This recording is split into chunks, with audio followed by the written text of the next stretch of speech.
Hello and welcome to the Squeaky Bum Time Podcast with Mike and Laurent. Mike is back. His family is gone. Or they're around, but somewhere. It is Tuesday, August 22nd. In this episode, the Premier League goes bonkers, Chelsea choke, Newcastle fight to the death, and Liverpool lost. But first, Mike, how much pride should we take in our MLS, Major Leeds Soccer? Major Leeds Soccer. I'm excited for them. I'm happy. And how good can the Premier League get? This was intense. Yeah, I mean, listen, you've got, so much for Newcastle not being much of a problem. You got Brighton really being a pain in the ass. Palace looked like trouble for everybody. We said this a lot towards the end of last season when the relegation picture was pretty much in focus, and also the promotion picture was like, we knew who was coming up, and we were like, there's not going to be any teams that truly their plan A is going to be park the bus all the time, right? They're going to be attacking football pretty much almost all the way down the table, certainly much deeper down the table than it ever had been before or quite some time. So I love that Leeds stayed up. I love that Marsch got the Yanks reinforcements and that they're going after it. And they put one on Chelsea. Now, granted, that was self-inflicted, you want to say, right, with Mendy, but yeah, but they were all over them. They were all over them.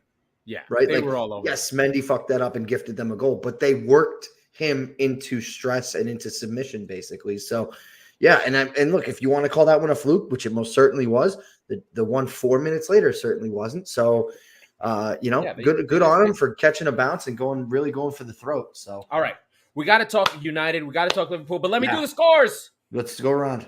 All right. Tottenham 1, Wolves 0. Wolves could have been ahead in this game. Tottenham pulled it out in the second half. Fulham 3, Brentford 2. This was a really good game. Ivan Toney had 2 called offside and killed my parlay. And then Palace 3, Aston Villa 1. Aston Villa, they came back. They put these on him. Luis Zaha is a real son of a bitch. And then I got this one right. Everton 1, Nottingham Forest 1. The draw late on a goal kick from Pickford and Gray. Very nice. Leicester 1, Southampton 2. Southampton also come back. Our friend Che Adams beast moding poor Leicester, who are in crisis. Then the last game on Saturday, Bournemouth 0, Arsenal 3. This one is going to be famous for the Saliba song to Tequila, which is pretty funny, but they've probably already overdone it. And then the early game Sunday, my beloved Brighton, who I was going to pick Thursday, Sunday, West Ham, no shot. They still haven't scored a goal. Brighton 2-0 over West Ham at the London Stadium. Then we were just talking about it. Leeds 3-0 over Chelsea. Chelsea in crisis. Tuchel's a clown. Then Newcastle 3, Manchester City 3. There's 2 massive first-run games at the beginning of the day. But then today, Monday, Manchester United 2, Liverpool 1. Wowie wow. This on any other week, this is a month worth of games happening in 1 week. What an incredible league we have. And we have to go straight to Old Trafford. Yeah. First things first, we do have Casemiro signed for United. He's at the game. He's hugging Roy Keane, which is an appropriate hug. So he's there. That's good. And then there's a lot of other stuff. You want to talk lineups? Lineups, yes. We have to talk lineups. Harry Maguire dropped. Cristiano Ronaldo dropped. Neither of these players, mainstays for United last year. Shaw dropped. That's right. Well, he wasn't really playing that much, but the headlines were the first two, and Fred to a lesser extent. Shaw had been in every lineup forever. Well, Dalot was right there, was my point. Right. I have Dalot on my fantasy team because I was waiting for him to take Shaw's job. Anyway, point being, it was jarring to hear that the rumors kind of earlier in the day that was likely to happen. We said it, Ten Hag has to kind of make this his. It's not, and we covered Maguire right at the end of last season when he got the death threats about somebody blowing up his house, which objectively is pretty funny to think about a crazy English guy who just is probably wasted all the time. And he just is like thinking about him trying to make a bomb is funny to me. But anyway. Well, these are the same people that funded the IRA, so they'll probably know how to make a bomb. This guy probably won't, is my point. Right? People who know how to make bombs aren't going to tell people in emails that they're going to bomb them. I think the irony of it was after the week that United have. So United have 9 days, which is like, this is perfect for Ten Hag. They have 9 days. It's crisis. It's doom. We covered it. Brentford had blown the doors off them. They were a mess. It was over. There's protests. They're signing everyone. So there's a massive protest before this game. Elon Musk is tweeting that he's going to buy the team. There's all this stuff happening. And then the lineups come out, and you're like, okay, Ten Hag's making a statement, but it's got to work. And then within 30 seconds, you can see it's going to work. They are flying. They are coming at it. And it's not just the first 10 minutes where you sort of expect it. But on the flip side of it, Liverpool are walking wounded. Their midfield is Milner, Henderson, Elliott, which is just like rough. No Fabinho. We don't know why. Yeah. The back four is still the back four, except it's Joe Gomez, who last started with Van Dijk in the 7-1 against Aston Villa. So just to keep that in mind. But Liverpool were just bad. They weren't connected. They weren't together. Firmino came back in. He didn't do much. They just couldn't get anything going. And the United midfield... And here's the tweet of the week. I don't know where it was, but credit to whoever said it. The half goes past, and the line is, McTominay played. He wasn't the worst midfielder in the game. He wasn't the second worst midfielder in the game. So that's a big step. Yeah. And because it was Milner and the whole Liverpool midfield, they were playing a 4-0-3 because the midfield was gone. They were just getting bypassed. Well, and it was interesting to see Eriksen sort of playing as an 8. He was that's what he need. That's what they need him for, because they don't have someone to do it. Well, flashback a week ago, Eriksen, no fault of his own, but I've seen this as a Spurs supporter many times where he doesn't seem to belong on his own side of the field, unless it's on the wings and he's over there for a minute. He's a liability in a position where you can get caught with your pants down very, very easily. And so this was surprising, and I think it was a lot of, yes, United came out and they came out swinging, but Liverpool came out really, really so flaccid. Bad. Just flaccid. Bad. But like the space, like Sancho was wide. He was free on his goal. He was free. It was like a over the top. He's sitting there. He puts down Milner. And this is the one where, and then you see Milner yell at Van Dijk. Van Dijk just sits there with his hands behind his back. I'm like, you could have closed him down. Yeah. That was weird. But the buildup was good and everything was good. And then the second goal by Rashford was just on the break, over the top, bing, bang, boom. I think, was it Martial? I don't know. It was still I think really... it was Bruno, but whatever. Yeah, it doesn't matter. But they get the goal and then they hang on. I mean, Liverpool huffed and puffed. I'm sure they get their goal and then probably the last 10 minutes... I'm sure United fans were scared because they're not used to being in this position, and Liverpool pushing is about as scary a team pushing as my team. Yeah, no, absolutely. As City pushing, right? Things that sorry. But I think the bigger thing is just like, we had been saying this, we as fans of not Liverpool, of anti-fans, because we watch them and hate them, right? We're like, if there's anti-racists, which is bullshit, there's anti-fans. We're anti-Liverpool fans, meaning we watch them, we care about everything that they do, and hate them. Yep. But it doesn't mean we don't know them. Right. So as anti-fans of Liverpool, I know them inside and out. They have been riding luck for ages. And these narrative changes that, they have a will to win. Blah, blah, blah. I'm like, they're going to fucking lose these games. Like, the first half, it was Salah pulling shit out of his ass. They'd come out flat in halves. They had gone 8 games in a row giving up the first goal. There's no way it was sustainable. Football doesn't work like that. If you stink and you keep playing badly, you will start to lose. And it finally happened. Granted, there's injuries everywhere, whatever. United took it to them. It was like Leeds versus Chelsea. Same kind of energy of just like, we're not fucking going out like punks. And that's all United fans wanted. And more importantly, and even more so in a derby like this, we're not afraid of you, and you should fear us. How dare you forget who we are, was sort of the ethos of that team today. And it was interesting to see that really come out swinging and punching them in the face. But again, Liverpool let them have it. And I think that there's 2 things. One, and I want to touch on this because the second one is bigger, but like Lisandro Martinez was really strong in the back, really strong. He was so good. And then the second piece, so Argentinian, just like going to war. And listen, we have some egg on our face because we were like, hey, he's 4'6". This isn't going to work. Obviously, he's a talented player, the height being what it is. But he was fantastic today. The second, Jurgen Klopp pulled a Pep. He outsmarted, and granted, okay, you've got injuries. Maybe that's different. I don't think they had the player. I think it's different than pulling a Pep, where Pep does something he never does ever in a million years in the biggest game of the year. This is more plays every time he's healthy. Always. Yeah, who knows how healthy he was? Yeah, I don't know. Well, I mean, if he was healthy enough for 30, and I find this, and I'm not going to sit here and say I'm a sports scientist by any. Yeah, I don't know how it works either.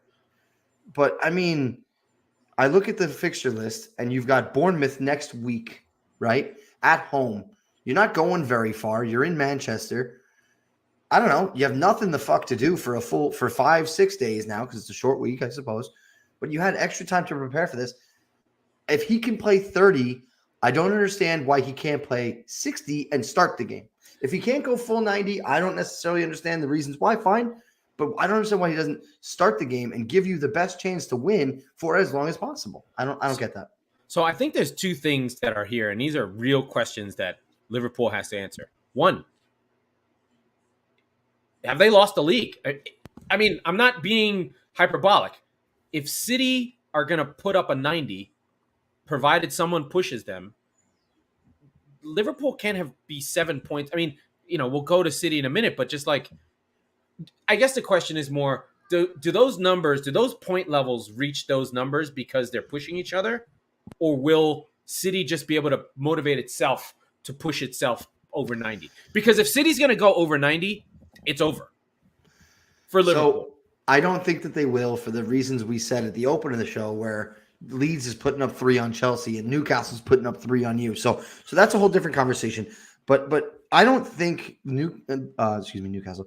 I don't think Leeds, not Leeds either. I don't think Liverpool needs to worry about anybody the fuck else aside from the men in that room right now. They gotta get a win. They're on the schneid. They're looking down the barrel of 2 draws against unimpressive teams and a United team that couldn't buy a win. Right? I literally texted you. This is the biggest lock for a loss on United that there has been ever. Yeah, I listened to you. But no, it's but everyone thought that. Gary Neville's come on. I can't believe what I just saw. Too. No, of course I thought that too. But that's football, man, it's crazy. It's for me, Liverpool has a lot of questions to answer. And obviously, as you said, we can't underline this enough. There are injury issues and health problems, but I think that there's more going on there. Is Luis Diaz an answer? Jota is being out of the loop has been struggling, like troubles from them. Put it this way, they don't have any attacking real talent on the bench. Nunez is suspended. Jota is hurt. Yeah, they were down a lot of guys. Carvalho, for the second week in a row, comes off the bench, looks fantastic. I told you. Oh, I hate how good he looks. Really, and this goes back to the anti-fan things. Yeah. You're gonna call me Antifa by the end of the show. No. We're not calling. Well, maybe that could be a thing. I'm gonna put a mask on for the next segment. Yeah. But no, I mean, like but he's not at it yet. He's not ready to start, or is he? I don't know. But it's interesting that Nunez clearly brings them something they haven't had since Suarez. And that's not to say that he's better than Salah, but he's just different. And when they're on the field at the same time, unless he's headbutting people, then they're really dangerous in a couple of different ways. Yeah. But at the same time, they had Nat Phillips playing next to Van Dijk. And that was the other game, yeah. No, right, that's what I'm saying. But Van Dijk is getting a little bit long in the tooth now, too. Something is off. Yeah, there. Something stinks. I have a guy that I follow, EPL Index on Twitter. He's really good. I've been chatting with him a little bit. And I got into an argument, but it wasn't quite right. I kind of felt like last season, it was like whoever was next to Van Dijk, it was fine. And then Alisson would bail Van Dijk out whenever it looked bad. Like if Van Dijk was out of position or did something wrong, invariably Alisson would save shots that he had no right to save. Yep, sure. Right? But that sort of hid some of the Van Dijk sort of creakiness that he's going from otherworldly to now he's a great defender. He's not just like anybody can play next to him. Yes. Because that was weird. That Milner yelling at him, like, what the fuck was going on? The spacing, like, what were they doing? Like, this was, let's just put it this way. If that was City, they would have annihilated Liverpool, like, to another international death hole. Mm-hmm. Like, they were bad. Yeah. Really bad. Anyway, so where do you want to go? That's Liverpool. Well, do you want to go to Chelsea? Do you want? Let's go right into City a little bit because I mean, you hit on an amazing game. I think to compare the two Manchester sides for a second, and then we'll switch to Newcastle and Man City, and I'll give you the floor because I was tracking it, but I didn't get to see a lot of it. But United had the run of the game, even despite the fact that they really didn't have ball. Possession. Yeah. Right. So, it makes you think, well, okay, Liverpool still are playing sort of the game they wanted, or was that sort of Ten Hag's plan the whole time to say, we're going to be pressing you, but we're not really going to have the ball? It was sort of strange. I think they pressed, which is what they wanted to do. I think the big difference is United, and this is weird to say, did what the minimum of a Premier League team should do, which is they ran, they fought, they played together, they followed a game plan, and didn't get outworked. Right. And because they're that talented, by not getting outworked, they created chances for themselves. Bad teams, when they do that, they miss the chances. Your Rashford on goal fucks up. The cutback against Milner gets stopped, and then the big team goes on and finishes. But this is basically United playing as a promoted team and getting the win. Do you know what I mean? But except they have a super team. The other pieces that I think about a lot is this is what United was supposed to be. Varane without Ronaldo. They got hijacked by Ronaldo's agent, who tricked them into believing that he was going to sign for City, or if he was, City were going to get a bargain or whatever. It was always supposed to be Bruno, Sancho, Rashford, Martial on the break going. And Ronaldo broke that. He broke Bruno because Bruno's just like, this is my countryman. I'm with him. These international breaks are not international breaks. I'm like hanging out with this dude all the time. Yeah. He goes from a goal or an assist at 0.9, almost a goal a game, a goal or an assist a game, to a goal or assist every other game. He basically becomes half the player he is. And now he's back. He doesn't have to worry about all that stuff. Although he should have got sent off, like you said, with the fucking. Oh my God! We didn't even touch on that. The ball thing was crazy. We didn't even touch on that. So hold on. So here's why I lost my fucking parlay, Bruno. I wish that there was some I was trying to come up with a mildly socially acceptable slur for Portuguese people that I could yell at my television when I bet on Manchester United. I can't think of one, but if anybody has one, please let us know. But the point is, I needed one more shot from him. And if you remember, the first yellow card he gets is for simulation because he takes an extra touch in the box and goes down instead of just shooting the ball. You son of a bitch, Bruno. And then he almost gets sent off for the worst time wasting after the Salah goal. So the play goes on. Right. The play goes on. Salah scores. And you've seen it every time when a team is trailing by a goal or 2 goals and they score. They run into the net, they get the ball, and the other team is like, fuck you, I want it, blah, blah, blah. This was egregious to the point where he had it for like 30 seconds. Who was it? It was Michael. I keep wanting to say Anthony Taylor, but it's not. The ref gets involved, but it was Salah and I think Diaz were like yelling at Bruno to get him the ball. And then he dove and he got hit in the face. What are you doing? But the ref is shoving the Liverpool players away and letting Bruno continue on.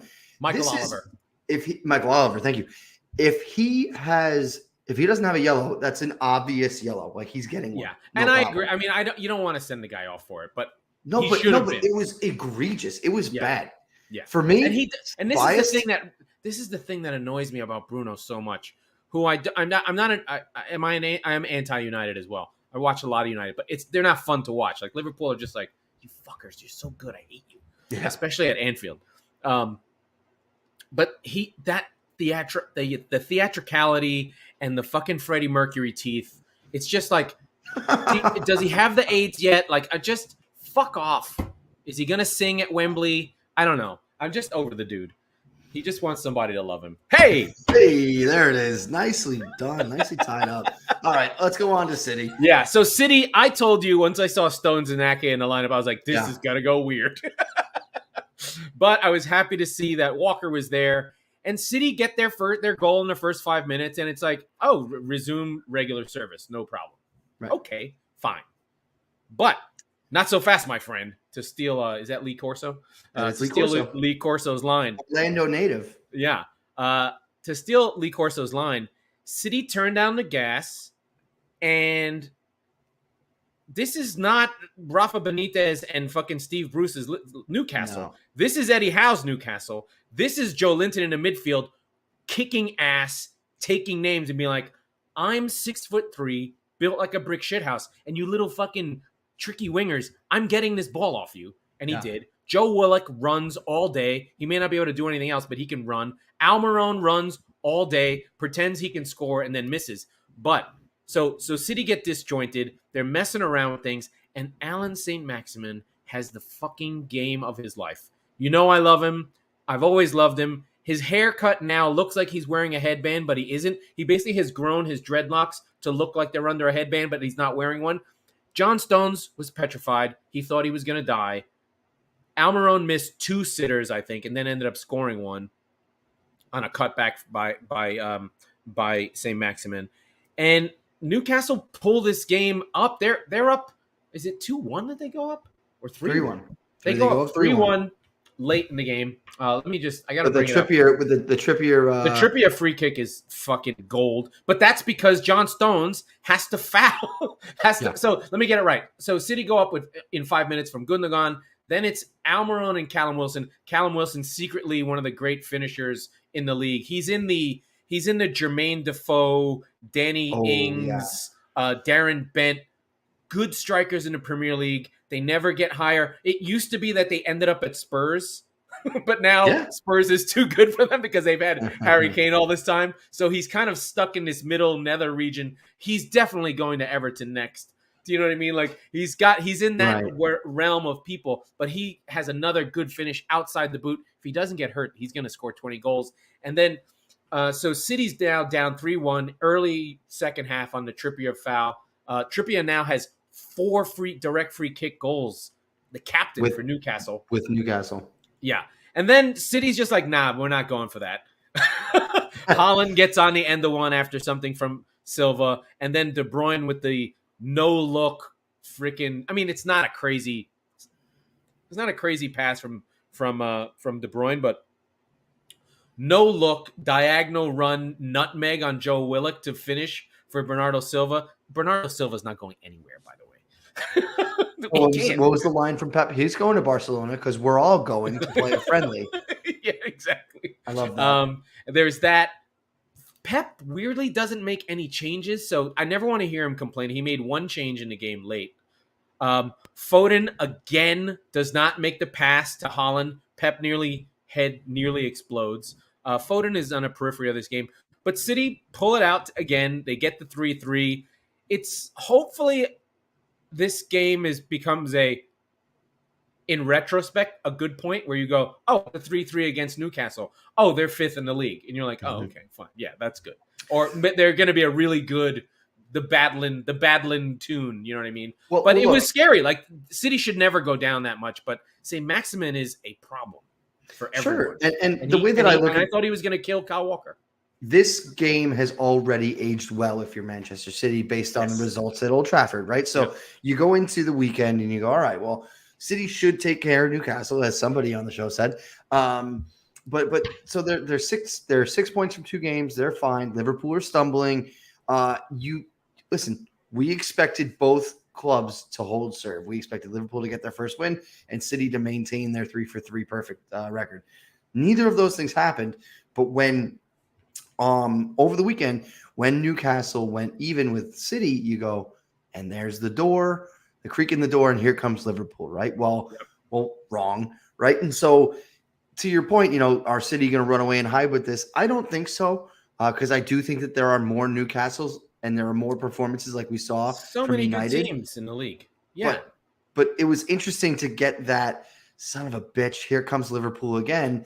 versus, oh, no, actually, they have a whole host of problems in that dressing room right now. So for me, I mean, I'm not going to be as on.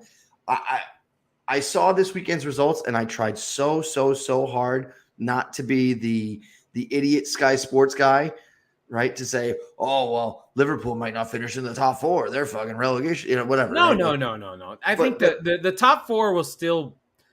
I think it there. What I think is, and what I believe in my whole heart is just like, one, this season's going to be weird because of the way it's set up. Sure. We've got 5 games before the transfer window closes. We've got a World Cup in the middle of it, and then it's going to be a sprint to the death at the end with basically like new teams just being like, okay, we just half our guys are in the World Cup, half aren't. Half of them are going to come home early. Right. So yeah, the World Cup break, and I think it's being made to be more than it is, because there's only a handful of players who are going to progress longer than it being really 2 a weeks? long international break. Yeah. Right? It'll be a 3-week international break for most of these teams. But I mean, there was going to be a 3 handful games. of big players like teams like sure. Liverpool and City. We're going to – And Spurs. And Spurs, yeah. Yeah, Spurs is all No, in. absolutely. But do I think that Sonny is going to be back at Hotspur Way pretty quickly? Yeah, I do. Yeah. So, like – But they might be gutted. There's going to be a mental thing. There's all that. But I that part's fascinating. So City get their draw. They're playing well. The Haaland thing is looking good. He's able to get into space. It's just taking a little bit of time. I think, the last 2 seasons I've been like, oh my God, we're doomed. City at this point in the season, sometimes 10 or 15 games in, are back of the pack, kind of assessing almost like a sprinter, and then they go to the outside and they take off, and you're like, where the fuck is that Kenyan going? he's just gone. You're like, okay, I guess Kenyans altitude, something's going on. Right. And then there's Liverpool running with them, and there's all of a sudden you're like, all those white guys are behind there, and there's these 2 Kenyans just gone. Meb Koflezgi, I don't know, I'm making up runners' names. But no, this sort of helter-skelter weekend brings us to back to Leeds and how they dismantled Chelsea. And this is another one where Chelsea are sort of in limbo and in trouble too, right? Like, they beat a really bad Everton team. They obviously drew with Spurs, but they were good versus Spurs. Even I'm saying they were the better side. Yeah. But Conte's leg went to Spurs along with those points that they dropped, right? And so you look at Leeds, who went, that midfield is arguably, without Conte, it's about as good as Liverpool's was earlier today. It was a Reagan-Gorbachev summit. The missiles were on the table. It was great. Former Soviets versus with a Gestapo coach versus fucking Captain America. All the stuff's colliding. I got Russians. We need a Abramovich back. We needed it all. But now we've got Bowley. That doesn't count. But they're all former KGB. The team, that is. Yeah, right. But no, so I mean, but is Chelsea going to be fine? Yes, but until Conte gets back, they're firmly in trouble. They're on upset watch every week, and that's what we learn. I have 2 things that trouble me about this game. One, and I think we talked about it late back half of last year. Mendy might not actually be good. He may have just looked good when they were top of the league. All, he was great in AFCON, and he's huge. He's like 6'5". But so he's not to be playing balls with his feet, especially when our Lord and Savior from Central Jersey, Mr. Aronson, he was moving 4,000 miles an hour. Yeah. And that was awesome. And Marsch's celebration is bananas. And Rodrigo now has 5 goals. Bamford, fuck that guy. You're gone. Yeah. You're never coming back. Fuck off. But that was an amazing performance. And the thing that I'm thinking about now is, like, to quote my friend Bill Simmons, who you probably don't like anymore, but I still like him because I'm old. Are we sure Tuchel's good? Well, or is he burnout? Is he German Brendan Rodgers? Oh, I mean, well, we talked about this, I think, on Saturday. I think he might be German Brendan Rodgers. We talked about this on Saturday during the game, and what he's a defensive coach. And so when you look at Chelsea and you go, well, they have all these wingers, they've had all these strikers come through, and they just can't seem to figure it the fuck out. Yeah, that lies firmly at the feet of Thomas Tuchel, but you also kind of can't be surprised. That is who he is. That's not news to anyone. Yeah, right? maybe Neymar and Mbappe were right. Yeah. Like, right? Wow. The dude got fired Yeah, right. in the middle of the season. Wow, that's not news for PSG. Does that shit all the time. No, they don't actually. No, they do right after they lose in Champions League. Right, Pochettino was the only one that didn't have that happen to him. I don't know I don't know any of them got fired mid-season. I can't back that up. I don't think they got fired mid-season. I thought it was now he did get to win the Champions League. He does have that thing. He gets to have the whole thing. But the other part that's interesting is here's a guy who's emotional. He has essentially flattened out the whole club, right? Like it's Tuchel and Boli. There's nothing in between. Right. Does he go, we must have Aubameyang? Well, that's the other thing, right? Like you have a striker problem. And I was shocked. I guess I have seen him around forever, but Aubameyang's 33. Yeah. So his main feature is his speed. He's 33. That's going to be slowing down if it hasn't already. I haven't watched him at Barcelona. He's actually been pretty good from what the stats tell me. No, he's not. They're not playing him. No, not this season. Last season. Right, but here's the thing. He's an Arsenal reject that Arsenal had to pay to get rid to of. leave. Yeah, right. No. Believe me, you don't have to sell me on this. But now the answer to your problems is he's Olivier Giroud. At best, oh my God! At best, that's at unbelievably best. He's a certifiable clubhouse cancer, right? Sure. Because that's exactly what he was in Liverpool. In Arsenal. He is. I can't get any team name right today. He is, like I said, he's well above 30, and you're bringing him in for. I'm sorry. Is it a bargain deal? Is it 5-10 million? You're offering them 30 million. How Barcelona, by the way, they already took Rafinha from you. They already took Koundé from you. Who they can't register. They can't register Koundé until they make a sale. So they're going to take 30 million from you for a guy that's not going to play for them so that they can register the player that they took from under your nose. Let's just go ahead and think about that one, Chelsea. If nothing else, Todd, find some pettiness in there and go, you know what? Fuck you. Make Koundé sit on the sidelines for a couple more weeks, right? What was weird? What was also weird about that game was just Koulibaly looked slow and Thiago is slow, and that Leeds energy just like it just looked like there was an extra guy. And what made me sad was like Conor Gallagher got his first start. He's not ready. He's not ready for this. I'll use a hockey analogy. Or he's not the right player for that team. That's the way possible. They want to play. That's possible. Watching him play for Palace last year, he was unencumbered and he looked like he had broken free. And now at Chelsea, to use a hockey analogy, he's squeezing the stick way too tight, right? You can tell he's fighting for every minute he's on the pitch. Conte's out. This is my chance. I better not fuck this up. Why would I say that? Wait, no, hold on. You can tell that he's in his head a little bit. He's not a passer. He's a all action. He's a bulldog. Get the ball, run with it. Yeah. Do stuff, right? Just do stuff. But he's not like a precision. Oh, I'm going to pick my head up, pick it back. I'm going to bounce it off Jorginho and then whip it around the corner to this runner that I know he's going to run. No, he's getting the ball. He's running and going to elbow someone. Mm-hmm. Right? He's an English midfielder, but the best version of like a championship caliber player. He's a good Mark Noble, right? Like right. You know, so yeah, and I you know how hard it is for me to feel sorry for a Chelsea player, but we loved him so much on Palace last year. And I genuinely, when he saw Tottenham with Palace, he saw blood in the water and he just acted, right? And he bullied Spurs last year.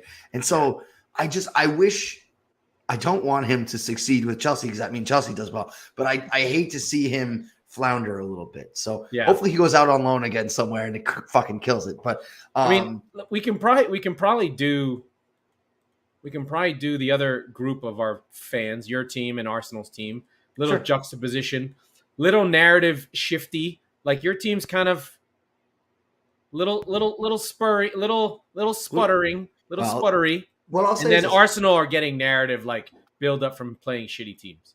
So, okay. They beat the shit. And we've got 3 games to go off of. So we'll go Spurs quick and then Arsenal quick. Yeah. Spurs beat the shit out of Southampton, but not before conceding. a hard-fought, resilient draw against Chelsea, where I've said it many times before. It's a great draw, especially because they got their shit kicked out of them. They got outplayed like crazy. But they figured it out, which was also important. And then they have a bad right. That's right. They got interesting with the formations and with the substitutions. And the 5-sub thing came into play immediately. We didn't really talk about that last week. I was fired up. But this Wolves game, again, similar to the Southampton game, less, aside from the 4-1 scoreline, a really shaky start. Wolves could have and arguably should have had one, maybe more. Then Spurs continue to grow into the game, and they pretty much take hold. Look, the second XG, half was all Spurs, yeah. Right. The XG isn't close. And for a game that's even, right, we always talk about how XG is sort of a flawed stat. It's very good. It's just not perfect. And a lot of times you see teams, we said this about Brighton a lot, I think a year or 2 years ago, where they were losing a lot. So their XG is slanted a little bit more than it probably should be. This is a 0-0 game. Okay. So, I can find the XG, but I remember a buddy of mine who was a Wolves supporter who just got engaged yesterday. Congratulations, Figo. Hey. We love you. The XG was, let me pull it up, 1.67 to 0.71. That's not close, right? So Wolves had a ton of shots. They had 20 shots, but only like 3 or 4 on target. They were just shooting like a drunk FIFA player from everywhere. And Spurs really started to continue to control the game, I'd say, for 50 to 60 minutes of that 90. So, yeah. But again, shaky, a lot to figure out. They, especially in the midfield, what is the right permutation of Bissouma and Bentancur and Højbjerg, and where does Perisic play into that on the wings and so on. So that there's finding the best 11 is still a task for Conte, and that's okay. That's okay. So they have 2 wins and a draw. I have a funny stat. Wolves played more Portuguese players than Sporting Lisbon did on Saturday. Wow, that's funny. That's really funny. I heard something that Eric Dyer would be able to understand them speaking. Yeah, Portuguese. because he's Portuguese. Well, he grew up. He played at Sporting. But so I mean, it's a lot of Portuguese on that team. That is crazy. A lot of Portuguese. So that's pretty funny. Is Portuguese. So if he's listening, then he will appreciate that stat very much. But now let's go to the other side of North London, and you look at Arsenal's 3 games and away at Crystal Palace. That's a good win. I think we said enough about Palace. It's a very good win. They beat the shit out of a frankly bad Leicester side. This is not to speak anything of Arsenal or their quality or Jesus, but that win sort of is going to age not poorly, but not as sexy, right? And they were cruising. They gave up goals, but always made it 2. Right. They were fine. And then they beat a bad Bournemouth side. Again, they go on the road, and so it's a good win. But I mean, it's a game you go, hey, you should take the points here. So yes, they look fantastic. Jesus looks unbelievable. Xhaka looks good for some fucking reason. Odegaard, my goodness, he's unconscious. You couldn't have asked for a better start for Arsenal. Yeah. Now, I mean, I think the Palace game was tough, and Palace they could have lost that game. Palace absolutely missed really easy shots. Yeah. The Jesus thing is interesting. He's had more cool plays and runs and attacks and dribbles than he did in 5 years with City. Well, which is really frustrating because I watched Jesus all the time, and I do think about the structure of City. It does not allow for a center forward to do the things that Jesus is doing now. Right. He's fucking going through every game. He has a moment where he's just I'm just going through guys. Yeah. Now maybe that's their interpretation of Pep, or Pep just fucks you. I don't know. I'm not sure. Well, and it could be similar to what I brought up with Gallagher. He has a new lease on life. He's in Arsenal. This club sought him out. But now he has a Gestapo officer as a fucking coach. Well, it actually is interesting, right? Because, Arteta is not all that intentionally, not all that different and far from Pep. And he certainly knows Jesus from his time there. So it's interesting. He's younger. Maybe I don't think anyone is as intense as Pep. It's just not possible. No.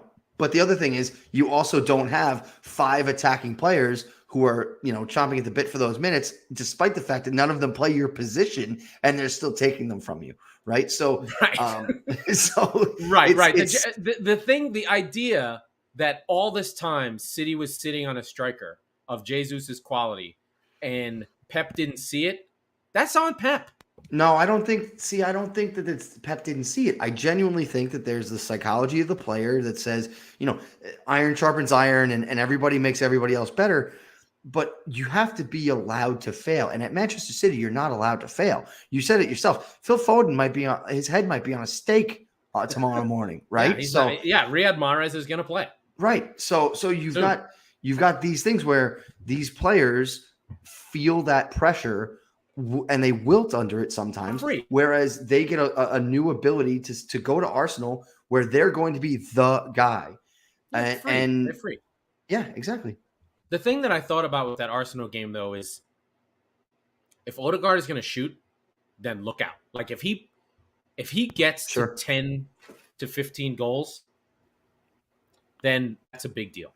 Oh, and absolutely. All of a sudden, he's top 5 midfielder in the league. Like he's that good. Sure. Yeah, I mean, he's got first of all, let's roll it back real quick. That Eriksen, he's got that Eriksen look, but even before you go back, he was a wonder kid for Real Madrid. He wasn't some kid in Sporting in Portugal, right? He wasn't some kid randomly at Real Sociedad. We've known about him for 10 years. We've heard about this kid as the Norwegian Freddie Adu, but he came good, right? So more power to Arsenal for unlocking him the same way they seem to have unlocked Jesus. And look, their next few games still pretty cushy. They're at home against Fulham, they have easy games. Yeah, which are games, Aston Villa, which look like a mess. We'll touch on them in a second. And then they go to Old Trafford, which should be a really fun one. But that's 3 weeks away. If you go into that 5-0, okay, could be good. I'm looking at I'm looking at next week's fixtures, and I got scared because I got Palace. Right. Yeah, no, but I mean, looking at it from Arsenal's point of view, they're really in good shape. And by the way, Spurs have Nottingham Forest, which it won't be a pushover game, but something you expect them to get the points. And then on transfer deadline day, they go to West Ham. So we'll see. West Ham, we got other games to cover that are interesting. So we've got Spurs. Yes. Everyone's in good shape. West Ham have not scored a goal in the league yet. They've 3 clean sheeted. They've had 3 clean sheets put on them. I don't know. That doesn't sound right. Anyway, Brighton wins. Is that Neil Mopay? Is that Neil Mopay? Yeah, I'm thinking Clans. I don't know what's happening. Oh, Jesus. But my friends from Brighton, always kicking ass. They took it to them again. They are now like getting into a space where I don't feel like I'm alone in my. I mean, maybe I'm not. Maybe like when does Potter start getting put into jobs? Like, we've been screaming it for 2 years, but but now it's like. Is it really going to happen? Is Aston Villa up for availability? The question you need to ask yourself, and I know the answer, but right now the way the teams are constructed, is Aston Villa, is Leicester City a better job than Brighton? Your immediate thought is, yeah, of course, but is it? No, right? I don't know. It's not. They don't have the structure, or we don't know. We don't know what the structure is, but I think we have to go back and remember what Brighton was. Brighton was Dunk and Duffy and a cloud of dust. It was 4-4-2. It was fucking Glenn Murray up front with the accountant's comb over, and that was Chris Hughton's team, and they were defensive grossitude. And Potter took that team and transformed it like that. Yep. So, because I had known about him, like I know we've gone through the history. Ostersunds, Europa League. It's like he was the manager of Bodo Glimt again. Like I'm keeping my eye on that guy because I know that when he comes away from that team in Norway and he takes a championship sides team, I'm gonna be like, what is that guy doing? Because that's a guy who's winning in a situation that's really hard. It means something. Like Mourinho was nobody. He just happened to be at Porto and he did something otherworldly, right? Like these guys are out there. There's managers out there. So Potter is that guy, and I wonder what job he's going to take. Whether he's the type to leave mid-season, he's not going to pull a Rodgers. That's the other thing. If it has to be, if we said, if Tuchel, his ass gets a little bit hotter, if the Chelsea job comes available, pretending that if Newcastle had gotten off to a bad start, if Eddie Howe got canned, right? Are you ready for a funnier one? what if Marsch plays really well with Leeds and Bowley's like, you want the Chelsea job? Yeah, right. And we'll take Aronson and we'll take Adams and we'll put him next to Pulisic. We won't play any of them, right? Like, yeah. What did Raj call Adams? He called him the Wappingers Falls Conte. Oh, love that. Love that. They did such a good job with the almost fight that they were talking about between Tuchel and Conte, of course, and they did 25 minutes. Highly recommend watching the Men in Blazers talking about the almost fight. And they were talking about how the almost fight is better than if they had actually popped off and hit each other. Oh, yeah, because then it would have been uncomfortable. Well, no, because they're like, it leads everything to imagination. And he was saying how like that Conte has a shank up his ass that he hides. Oh, yes, of course. It's unbelievable. So we talked Brighton, West Ham. Leicester are in trouble. We know no Tielemans, no Fofana. The rumor in the Twitterverse of Leicester is that Rodgers is out soon or may walk.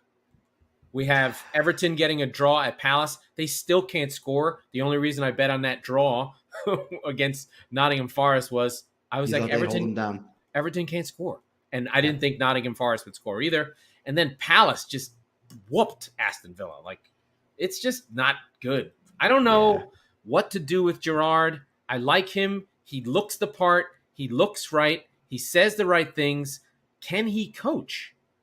I don't know. That killed my parlay because I had Palace and my friends in Brentford, but I didn't really put together. I mean, I may have said it on the pod. It's a West London derby. It's stuff from the Championship. It's two teams that you're just like, hey, you know, we're the undercard on like a Championship fight where the guys are just like bulldogs. You're like, the heavyweight fight sucked, but those two flyweights, they beat the fuck out of each other. Yeah, I mean, I'm really interested. Both of the teams you just mentioned have a real look in the mirror game coming up. Chelsea away for Leicester. That could be it for the barrage. That could be it. Especially if Chelsea finds there's it's almost like Leicester right now is, you know, there's a joke amongst Tottenham fans. They're still giving up goals on set pieces. Like, no, I understand, but like the joke is the doctor will see you now, Dr. Tottenham. Whatever's wrong with you, if you play Tottenham, it'll fix it, right? That feels like Leicester right now, and so that could be a get it right game for Chelsea, and then West Ham have had a tough go of it so far. They had a bad opening loss to Bournemouth, fine, but where they had just lost to Brighton, tough opponent. Nobody's pretending that they're not. And then, what was it? The Nottingham Forest game. They should have won by a comfortable margin. By a comfortable margin, yeah. But that's luck, right? I'm confusing them in Villa. West Ham had played City, where they made the look ordinary. They had a tough one against Forest, and then they just lost to Brighton. So I actually like West Ham in that game. Excuse me, not Villa. I'm getting ahead to Thursday. They haven't scored though. Against Villa, this could be another game where Villa gets really in trouble, and now there can only be one. It's a cage match. There can only be one claret and blue. We already lost one. Burnley's gone. Now we have this red no sponsor on Forest. I don't know what to do with that thing. I'm like, I love it. Are they professionals? Like, what are they doing? They're just running around in red like there's bulls running around. I'm like, what the hell's happening?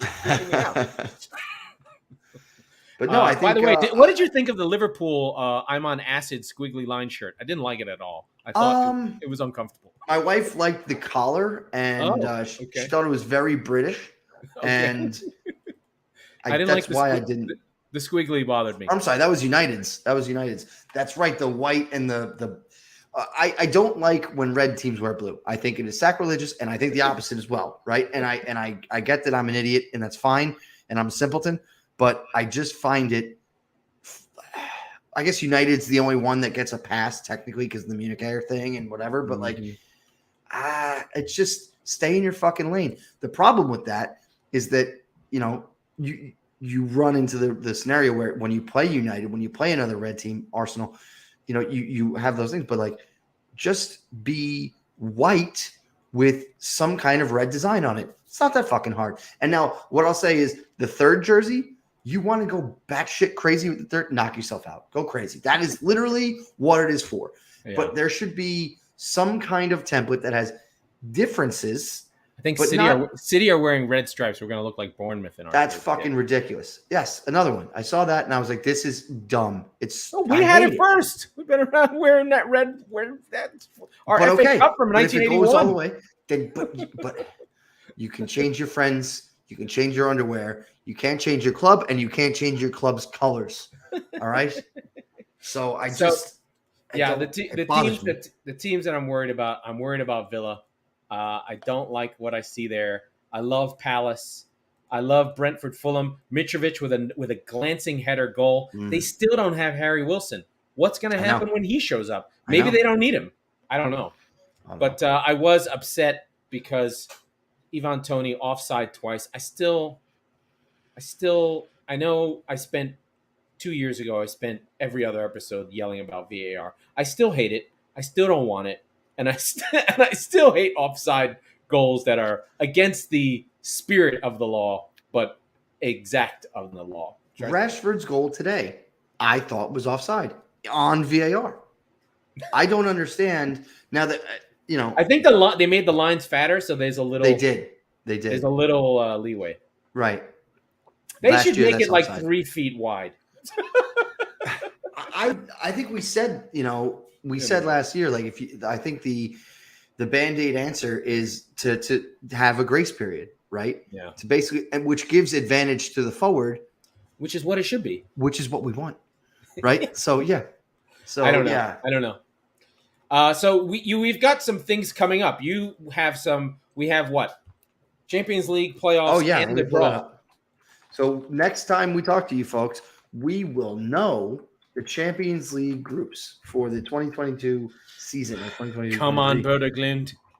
So, but before that, so Tuesday and Wednesday of this week, we will be seeing the very, very final, the second leg of the qualification playoffs for 16 teams, 6, 10, I don't know. No, there's 12 matches. So holy shit. Sorry. There's 12 matches because there's 2 legs. There's 12 teams for playing for 6 spots. So we've got Benfica up 2-0 on Dynamo Kiev. They'll be at home. I don't know how to say it. Maccabi Haifa, who I remember from Chelsea's group a few years ago. That's an Israeli team. Is an Israeli team. They're up 3-2 on some Russian team I'm not even going to try to pronounce. Trabzonspor, which I have heard of before, is down 2-1 to Copenhagen. Oh. I'm rooting for Copenhagen just because I like the Danes. And we're PSV and Rangers is probably the most high profile. We want Rangers. We want Rangers, and because people going to the Ibrox is like going to war. Yes, and we all want to be in Rangers group because that's an easy travel day. And then Bodo Glimt is taking on Dynamo Zagreb, and they're up 1-0. Are you ready for one of their nicknames? Yeah, the Ghoul Horde, the Yellow Horde. God, these people are just. Every time we talk about you guys, it gets better. We love you. And the funny thing is... So the coach's name is Kjell Knutson. Keep an eye out. So that's the bad guy from Die Hard. Yes. Yeah, absolutely. And like the metadata in Google still doesn't have your team's crest correctly, which if you guys want to talk to the alphabet about that, I would not. By the way, we will sign the petition. Just to give you a sense, right? Bodo Glimt, 2-time under Knudsen, 2-time Elite Seren League champions, 20 and 21. He's the 3-time coach of the year in Norway. Mm-hmm. Someone give this man a job. What is he, a murderer? Like, what are you guys doing? He might be. He killed a lot of people in Die Hard. So, Glint is the meaning flash in English. So my God, Boda Flash. So, Zagreb, you know what? Here's the thing: we're not afraid of you because we live in just as cold a place, and we're coming for you. Not cold. Great! It's in Croatia. Oh, I'm thinking of it in Russia. Whatever. No. But it is they're literally the most evil. Set fire to your mother. They have police escorts, like hardcore. That's why ultras. I remember hearing about them. They are murderers. They have definitely killed Muslims or Catholics or I just Orthodox assumed, or all three. I just assumed Russian. So you know what? No. It's old school. It's But the I was Balkans. close because they sound like old school Russians. They're all pissed off because the Ukrainians and the Russians had to go to war. They want it to be the moniker of like last European country to go to war. And now they're fucking just a footnote. So yeah. Who cares about the old Balkan War? So keep an eye on that if you've got nothing to do in the next few days. And then Thursday, I believe at noon Eastern time, which is super great because it used to be like 7 a.m. Eastern. We have the Champions League draw. So very, very excited for that. We should learn the fixtures and the groups and all that. We'll talk about that on Thursday. But Laurent, anything else you got for us? I'm done. All right, let's get the hell out of here then. That was the Squeaky Bum Time Podcast with Mike Salerno and Laurent Cortines. That's me. We are the football wing of the Chop Sports Network. We record on Tuesdays and Thursdays, or record, depending on how you speak.